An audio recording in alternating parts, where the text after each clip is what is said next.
It's easy from here. Power convinces you that it belongs to you. Actually, you belong to it. Narrated by Skeptical Waves.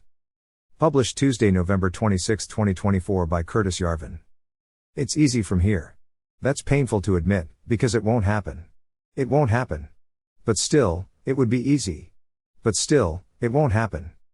History is full of this kind of pain. Do you think the good guys always win? The good guys, if there are good guys, always a dubious proposition, always lose. But they never completely lose. This convinces some historians that God is real, others, that he is not. What happens is always different. But the same thing always happens. But why won't it happen? Why not this time? Power has a very nice trick. The trick is, it convinces you that it belongs to you. But actually, you belong to it. One of the exquisite intellectual torture points of the dissident is always knowing how easy it would be, how easy it is for his country, any country, to throw off its masters. It is always easy for a horse to throw off a man. But generally, the man stays on top. What is power, in our country? Let's call it, Washington. We don't know what it is. Never assume you know what power is. Power never wants you to know what it is. Respect how good it is at this. But you can usually figure out where it lives. Washington has a very nice trick. The trick is, it convinces you that it belongs to you. But actually, you belong to it. This trick works at many levels. The average subject of Washington thinks of himself as a citizen. He somehow believes that the relationship between him and Washington is somehow categorically morally different from the relationship between the Memphis of Pharaoh Khufu and some ditch-digging Egyptian peasant in the 3rd millennium BC. Actually, a state is a state and its subjects are subjects. There is no difference. Every state claims it is special in some way. There is no such thing as autocracy versus democracy. All government is arbitrary, unlimited and contingent. There are only different versions of autocracy. I'm sorry if you're learning this for the first time. A state is inherently continuous. Democracy, the power of mobs and real, elections, is inherently transient. All stable regimes are monarchical or oligarchic in practice. Democracy exists but only in the moment, or as potential. It is rarer than most think. Fundamentally, if democracy means anything, it means a regime in which elections are important. Here are 2 easy tests for whether a phenomenon is important. First, if no one told you about it, would you know it existed? Second, how much more important could it become? If we only listened to the language of the 2024 election, we would be very convinced, by the arguments of both sides, that something important was happening. This is more true than ever in any recent American election. But suppose we magically had zero access to political news. Could we tell, through our daily lives, that something had happened? What about after 2016, when similarly incendiary rhetoric was used? Trump and his followers borrow liberally from the language of regime change. Yet in fact, across history, when a regime actually changes, everyone's life changes. If you lived in East Berlin in 1985 and 1995, you did not need a newspaper to know that the regime had changed. If any metric could increase a lot, it is probably very low. If something could be much more important, if it could be 100 times more important, or 1,000 times, it is probably not very important. An obvious way to define the importance of an election is to ask what percentage of power over the state it grants. This definition is nice because it is on the unit scale, from 0 to 1. 0 means, no power. 1 means, all the power. How democratic is your regime? How much power, as a percentage of absolute power, can a realistic political movement capture by realistic political actions? Who has the rest? Someone always has the rest. Power is conserved. Of course, the idea of American political science is the opposite. We believe in limited government as if some paranormal power constrained the actions of an otherwise sovereign regime. Alas, God appears not to judge the acts of men, so we need law professors in black polyester robes. If we define these people as not part of the government, then we do have limited government. If we define them as spiritually incorruptible, like the Pope, except that his robe is white and theirs is black, then we do have limited government. However, if we define the judiciary as part of the government, and we admit that a costume is just a costume, then our regime is most definitely unlimited. Like Khufu's. Again, I'm sorry if you're learning this for the first time. There is a difference between an oligarchy, like our civil society, and a monarchy, but both forms of state are equally arbitrary. Their rulers have the same arbitrary power over their subjects. And what about democracy? Now we can measure it. If winning gives you 1% of absolute power, the election is 1% of a democratic election. Or, to clarify, an absolute election. In an absolute, 100%, 200-proof election, the winner takes full control of the state, like the Taliban in Afghanistan, or the Allies in Germany, or the Federal Republic in East Germany. Since winning the 1932 election gave FDR way more than 1% of absolute power, we can't even say that absolute democracy can be new to American history. Since all our political factions today are FDR respecters, none of them can argue that an absolute election, like that of 1932, is impossible, or illegitimate, or un-American, today. We got here with an absolute election, and we have the right to leave in the same way. At least FDR had told his voters that, if elected, he would seize absolute power. Oh wait, he hadn't. There's still the possibility that some wag might sneak FDR's first inaugural onto Trump's teleprompter in January. Would he notice? Would he stop? Would he just plain love it? FDR and the Donald have rather similar personalities. FDR and Khufu are both dust. They both achieved roughly the same level of authority over the organizations they ran. Those organizations had roughly the same authority over the populations they controlled. Washington has the same authority today. You believe it belongs to you. But you belong to it. But at least, there is no FDR or Khufu. It's an oligarchy, not a monarchy. That matters. But a state is a state. If our citizen could understand that not only is there no difference, but there can be no difference, he would win instantly. If he realizes it tomorrow morning, by 4 p.m. Khufu is in an Uber, trying to make the 651 to Dubai while his passport still works. The regime is always smaller than the people and cannot resist them in any way, just like the man and the horse. Actually, any horse can literally kill you any time it likes. How? Oh, I don't know. We'll see. The politicians. But this trick does not just work on the spectators. It works on the players, too. For example, as an elected politician in Washington, you are constantly made to feel important. There are 1,000 tiny rituals made to remind you, at a deep testicular level, that you matter. People take pictures with you. Etc. Etc. You know you are not Khufu, but you still kind of feel like Khufu. Yet you also realize at a rational level that Washington would function just as well, if not better, without any politicians. Certainly, the last days of the Biden administration demonstrate that Washington does not need a president. And the president himself is only one small part of the White House. Washington needs a White House, but only to resolve interagency conflicts. But it could always just flip a coin. In a sense, America does not have a president.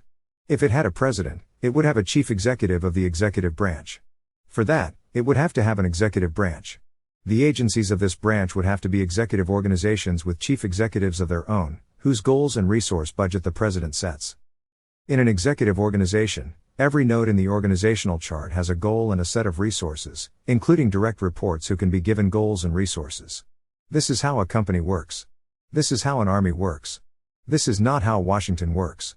Until you understand this about Washington, you are in Don Quixote world.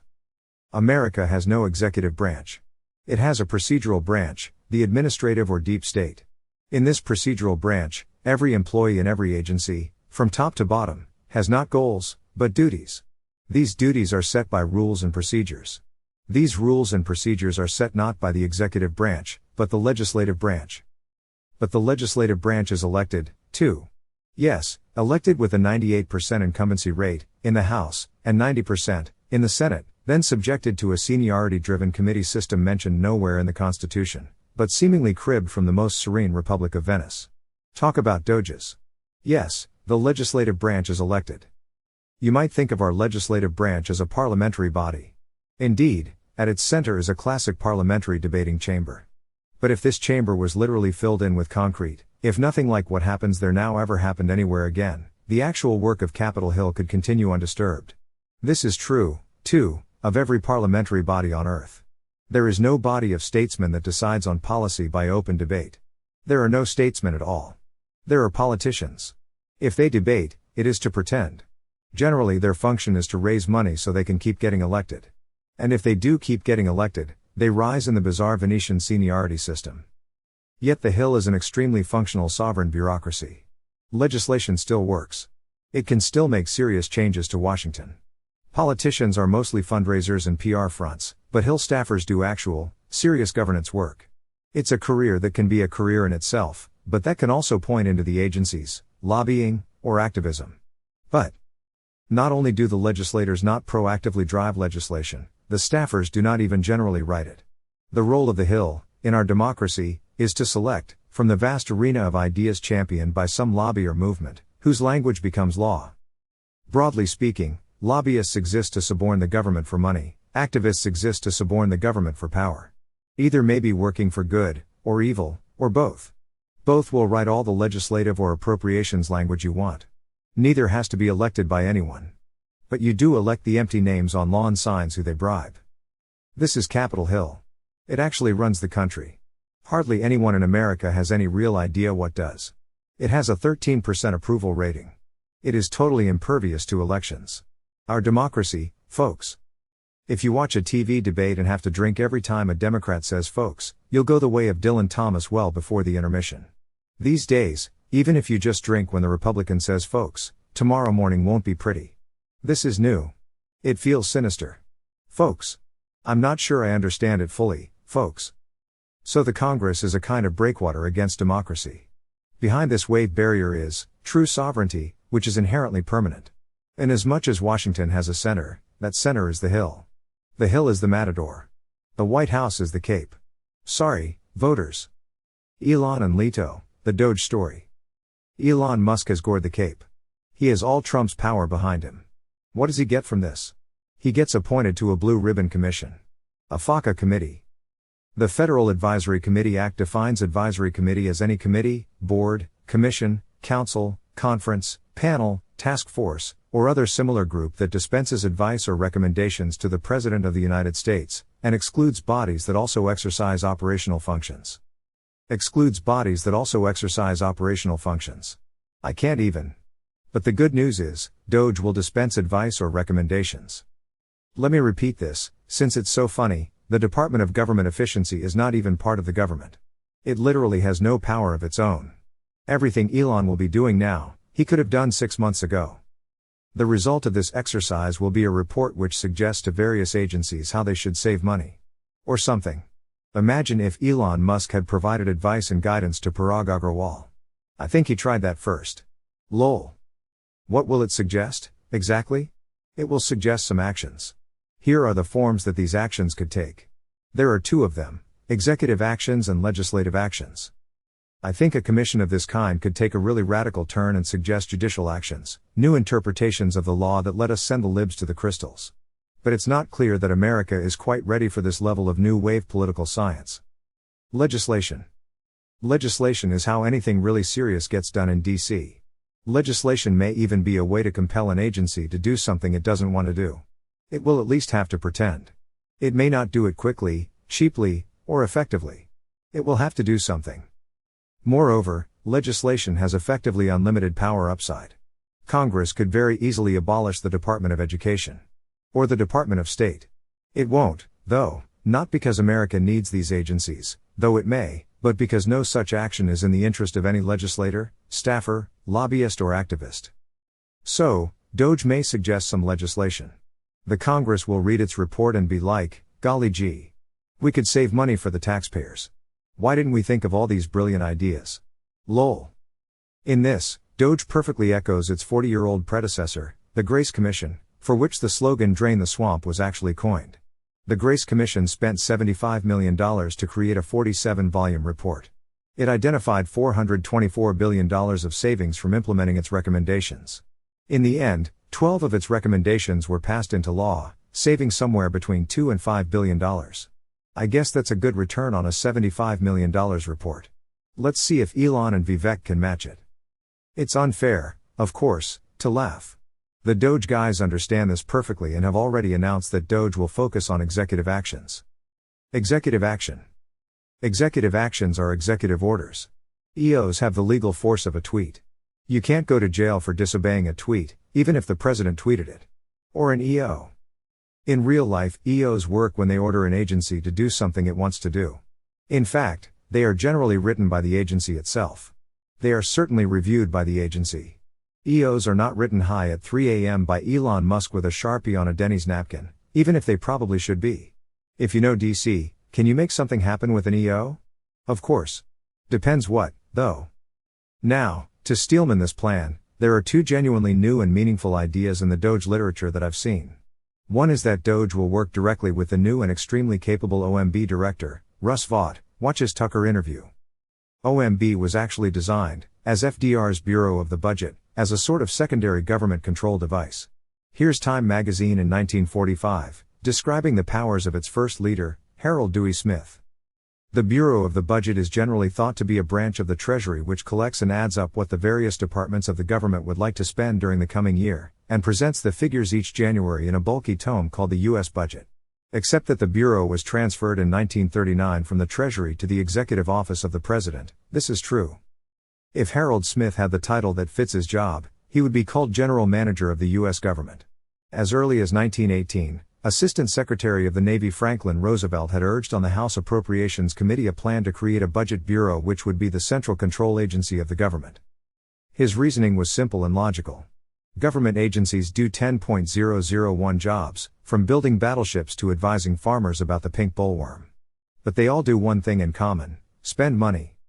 A budget bureau should be in an ideal position to survey and coordinate the whole activity of the government, inquiring into purposes and projects, checking performances, uncovering and eliminating extravagance, duplication, confusion. The second idea is that the Trump administration will directly challenge one of the most unconstitutional abuses of the post-Watergate Congress, the Unconstitutional Impoundment Control Act. If the Administrative Procedure Act of 1946, America's true constitution, some say, began the process of making the White House ceremonial, the ICA completed it. When the Supreme Court gave Congress the power to force the president to spend money, the legislative branch completed its capture of the executive branch. The deep state made sure its subjects could never again try to escape legally by electing a rogue president, who theoretically could even kill an agency by just not spending its budget. Well, the American people have just elected a rogue president. The great prophecy of doom was true. The hour has come round at last. So, we reforged the +5 sword of Harold Dewey Smith. We grant it to Russell Vought, our 9th-level warrior priest. He will do 3d6 of damage with it, with +6 against libs. When the libs object, as they will, he will cast a prayer spell to the Supreme Court. Once these carefully appointed gods, in their black polyester robes, approve, Vought will be able to cast the spell of rescission, which has a defunding effect on libs, orcs and gelatinous cubes. In theory, he could find that the whole State Department is a waste of money, because Zoom, sell off the embassies, and make the FSOs buy their own plane tickets home. Tired, defund the police. Wired, defund the empire. In theory. We are always winning in theory. In theory, we are tired of winning. Will anything like Elon's $2 trillion savings, roughly the results of the Grace Commission, at least as promised, happen, not in theory? Lol. Let's get back to reality here. Basically, Doge is promising to save the government money through bureaucratic trench warfare. If you think an executive order is in any way executive, like private sector executive, like actually executive, read about how the process works. The funniest part of it is that EOs must be based on legal authority. In most cases, the constitutional authority they are based on is not the inherent Article 2 power of the executive, but Article I legislative power delegated to the executive. The president, like the rest of the executive branch, acts not as the president, but as an agent of Congress. Agent of Congress is not the way they'd say it in prison. Of course, Congress dictates not just the budget, personnel and policy of the so-called executive branch, but even of the Executive Office of the President, EOP, within it. It's a wonder the leader of the free world can even decide when to take a dump. Fundamentally, bureaucratic trench warfare is, their strength, not our strength. Our strength is real executive action, which is nowhere in sight, not even at our OMB. Also, we need to understand how hard saving money is in Washington, D.C. Saving money means it doesn't go to someone. Saving money means making enemies. No one wants enemies. While no one in Washington particularly has an incentive to care about saving money, some people still care anyway. The worst thing about Washington is that it's not just that some of them are good people. Most of them are good people. Washington is made of good people. That's the most appalling thing about it. My father was America's consul in Porto, Portugal. He realized that the true purpose of our consulate in Porto, which is more or less the SF to Lisbon's LA, was to monitor the strategic port reserves in Vila Nova de Gaia. When oceans are battlefields, master and commander must bond over port. Naval power is port power. The port must flow. But since the Napoleonic Wars are over and you can get an Uber from Porto to Lisbon, maybe the US taxpayer can trust the Portuguese to guard their own port cellars. Using this impeccable logic of state, my dad got his own post, obviously not a hardship post, closed down. Result, he never worked in year again. My father's cousin Howie worked at DoD. I am fuzzy on the details, but Howie at some point identified some way that Washington could obviously save, like, a clear $100 million. Or so. He spent 10 years working on making this happen. Then he dropped dead at 50 of a heart attack. I think it did happen, though. Elon isn't the first Mr. Smith to come to Washington. It's engineered to resist them. Imagine Elon Musk and Donald Trump as the fierce Pacific surf that, every winter, batters the rocky coast of Northern California. Imagine Washington, D.C., as the yacht marina and Redwood City, climate best by government test, behind a breakwater in the bay. In Pacifica, the great waves shake the pier like an artillery boom. In Redwood City, if the wind is still, you can shave in your reflection.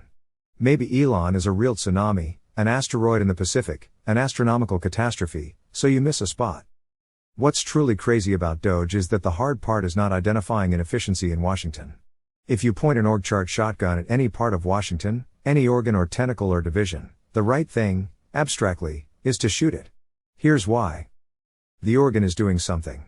If that project is not actively harmful, it is probably at least useless. If it is not useless, it is probably at least misguided. If its purpose is not misguided, its organization probably at least needs to be replaced. If its organization does not need to be replaced, it probably at least needs to be completely restructured.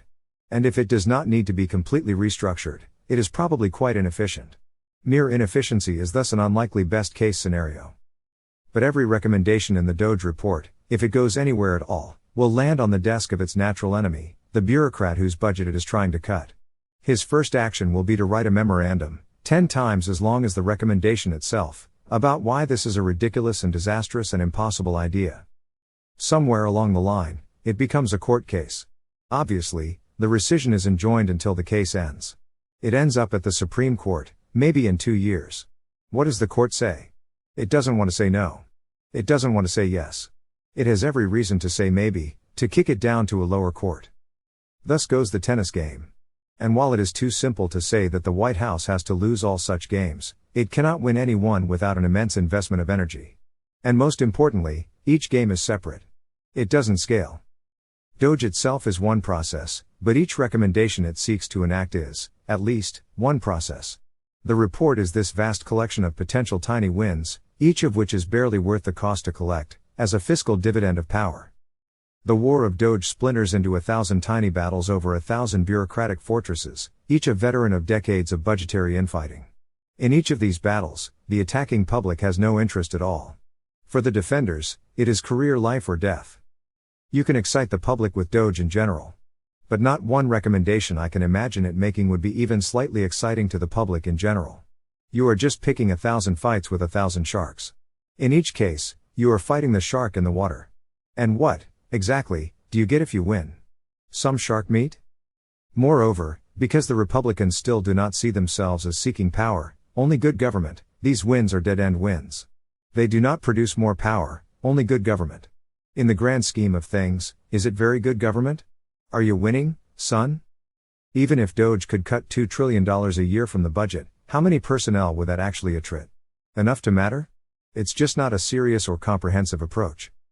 Since we need historical examples of regime that are both as recent, and as orthodox, as possible, the obvious choice of gold standard and absolute regime change has to be the Denazification of Germany. Imagine if our approach to regoverning Germany in 1945 had started with a blue ribbon commission on anti-Semitism in the SS? Lol. Admittedly, the Denazification of Germany was a gnarly and much too brutal process, even kind of Stalin-tier in ways. The Nazis burned their piles of books.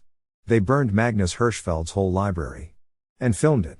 Outside of special collections, to this day, you need academic research credentials to access these poison cabinets. The Allies tried hard to pulp every book ever printed in Nazi Germany. They didn't film it. Was this necessary? Ike. But you can't say it didn't work. Maybe, instead of starting here and ratcheting it up, we could start there and ratchet it down. This is why everyone else thinks I'm black-pilled. I'm not black-pilled. No, everyone else, including the people who matter, especially the people who matter, is on crack. What the hell are you people smoking? I guess that's why they call it a white pill. With a pocket full of these magic white rocks, the politician is in exactly the position of the subject. The subject, who does not matter, is flattered that he matters. The politician, who kind of matters, is flattered that he matters. Even Elon Musk is bowled over by how much he matters. To be fair, he was also bowled over by Amber Heard. If you want to defeat your enemy, the simplest way is to convince him that he has won, when in fact he hasn't won shit. He might even be winning. Suppose he's winning. Just convince him that he's won, and he is finished. The oldest Jedi mind trick in the book. He thinks power belongs to him. But he actually belongs to it, that is, to you. In the American post-war regime, do you know what a Republican administration is? It is Duke Leto in power on Dune. Leto lands on Arrakis and he's touring the spice mines, throwing dinner parties, doing this useless Duke celebrity stuff. What would a Harkonnen do? What would Fade Rotha do? Doesn't Baron have a kind of Fade Rotha vibe? Even before the inauguration, his elite security teams are already fanning out across the planet, dragging Antifa into big dragonfly vans. Harkonnen hackers have prepared a full-stack Palantir-ready solution which chips the Freeman, like wildlife. Fade's first act is a speech to his enemies, lined up kneeling in some kind of Bukele tier prison. He generously offers them the gift of life. I'm not saying this is the right thing, either. We don't have to go full Harkonnen. But instead of starting here and ratcheting it up, we could start there and ratchet it down. The reality is that a symbolic sovereign can always reactivate itself, just by acting. I am completely convinced, and have talked to various people in London about this, their opinions vary in amusing and predictable ways, that if Charles III woke up tomorrow morning, and decided to regain the powers of Henry VII, if also somehow magically gaining the talents of Henry VII, he could rule by decree and be obeyed. To make this work, he would only need one more thing: he would have to know where he was going.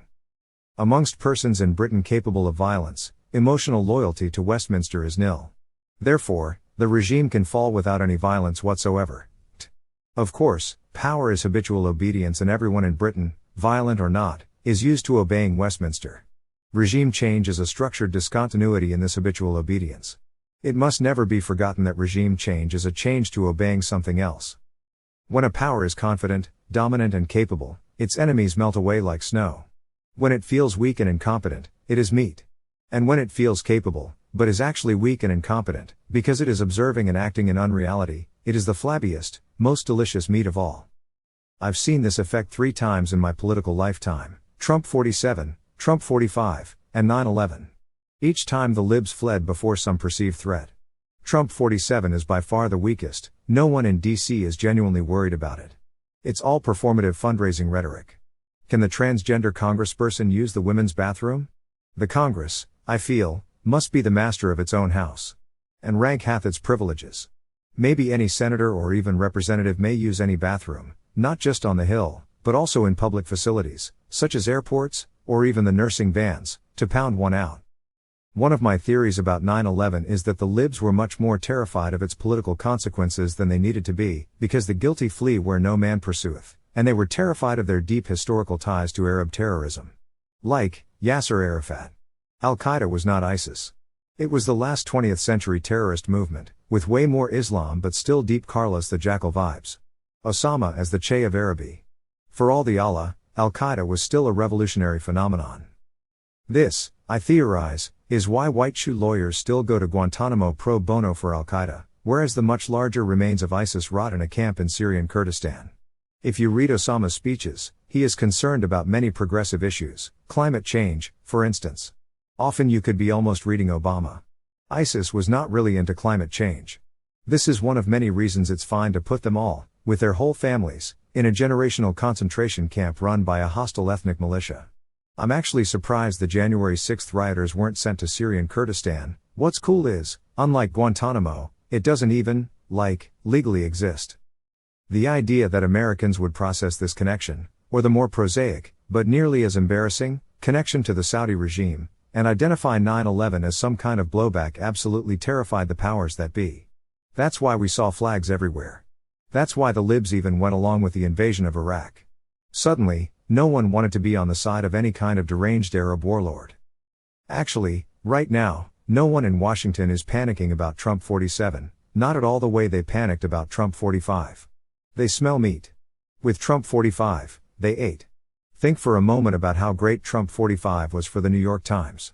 And every GS-14 in DC who bravely stood up to him became a hero of the resistance. Paradoxically, Trump 47 is much more serious and capable than Trump 45 ever was. The experience of the Trump 45 debacle is spread widely around a large group of young, capable, enthusiastic eager beavers who are anxious not to make any of the same mistakes this time. But power has a very nice trick. It convinces you that it belongs to you. But actually, you belong to it. In a way, the real insiders are the worst victims of this. The real insiders, the people who will actually make Trump 47 work, to the extent that it does work, the ninjas in bureaucratic trench warfare, remembering that they have 1,000 times as many ninjas as we have, exist within a narrative that makes a great deal of sense, in its own way.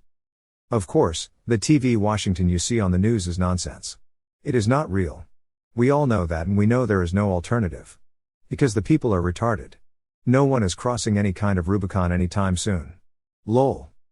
However, beneath this false battle there is a real battle. There is always a bureaucratic trench war. There are always good guys and bad guys. Anyone capable of operating in any area can parachute in, pick up a bureaucratic rifle, and start making a difference. In the correct direction, whatever that is. Trenches are lost, trenches are taken, it's fun. Also, no one literally gets their junk and half the pelvis torn off by a Soviet RPG. All this is true, and I love the trench boys, all of them, many, oddly, of subcontinental descent, and yet, there is a kind of microscopic self-delusion to this trench warfare.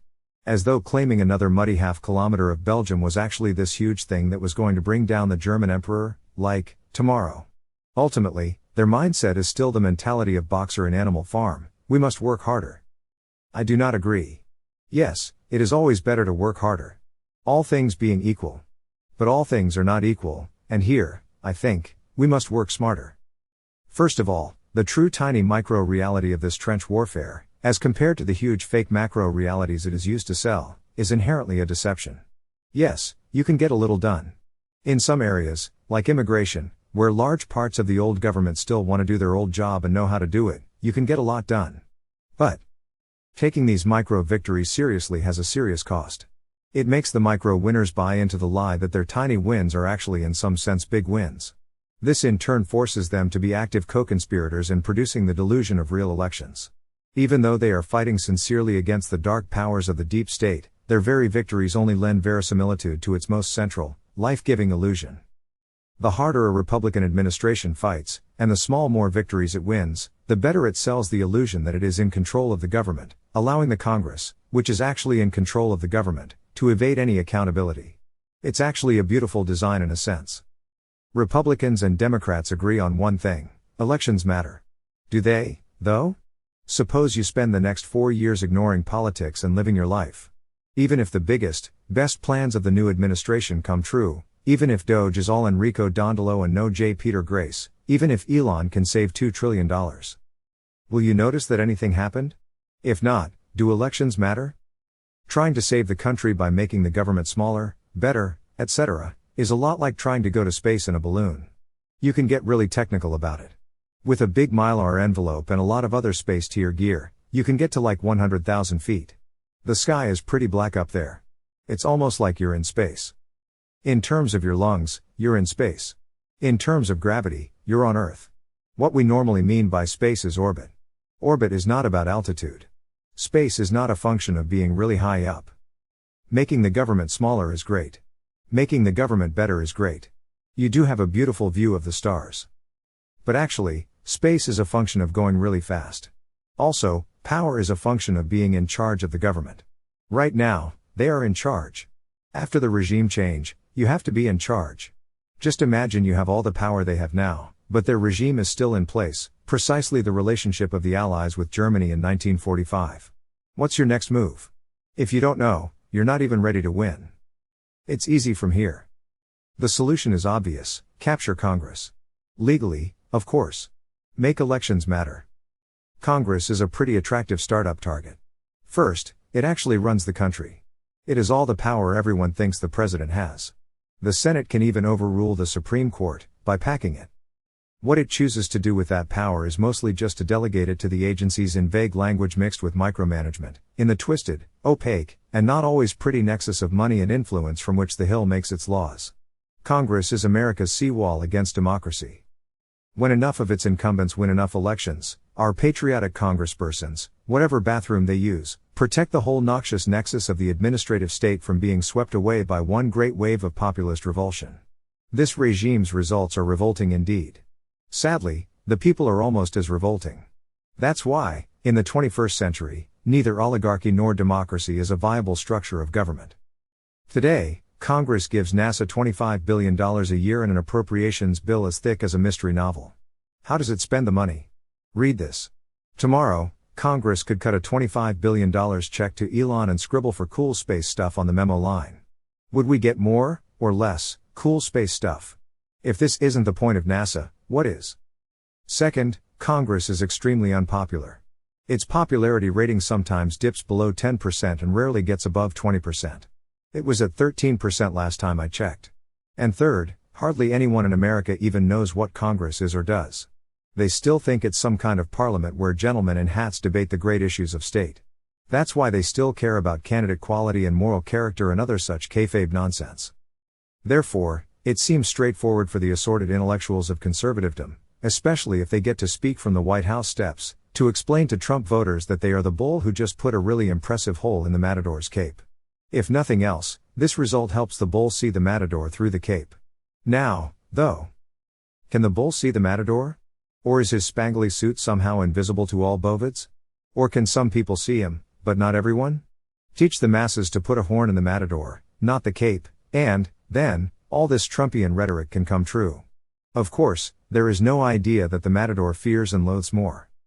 The solution is, teach Americans that the fundamental problem of their situation is not that their government is doing this, that or the other thing wrong, though it is, but just that they have almost no power over it. Washington is not accountable to the voters, or to anyone else either. Even if it was accountable to the Jews, I can't even tell you what a vast improvement that would be.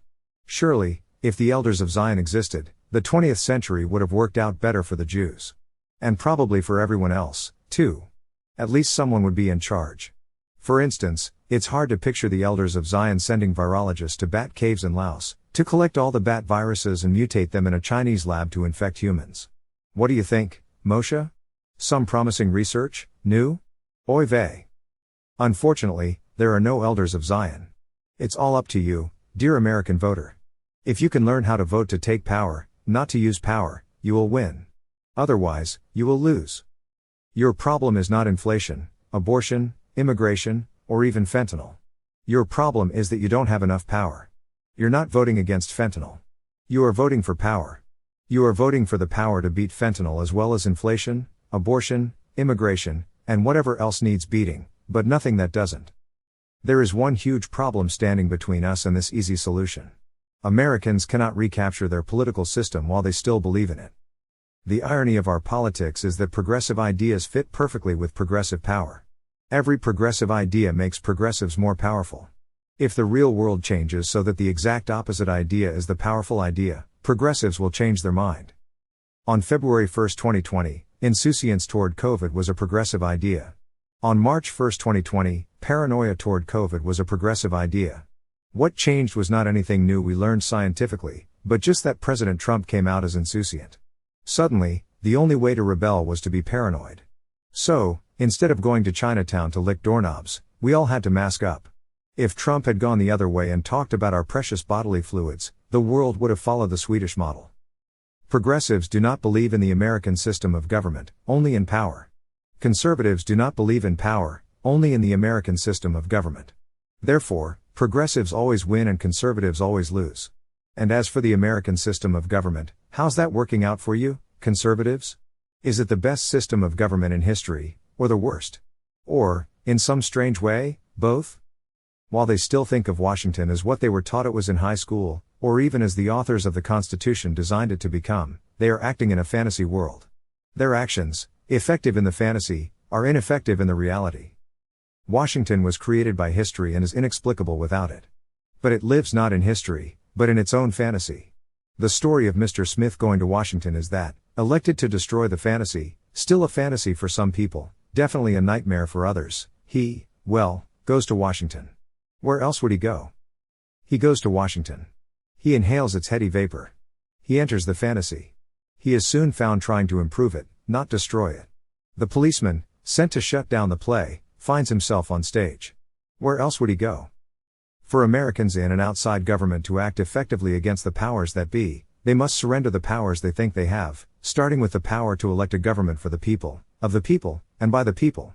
Government, it turns out, is such an important thing that for the people is all that really matters. Any reasonable regime cares only about governing for the people.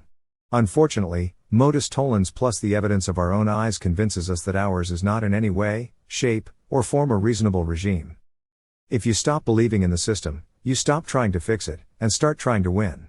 Strangely, when you think mainly about winning, you are much more likely to win. This is especially true when your opponent is thinking only about winning. If OMB applies the standards of Harold Dewey Smith to the whole executive branch, what it will discover is that there is nothing worth saving. Maybe epsilon worth saving.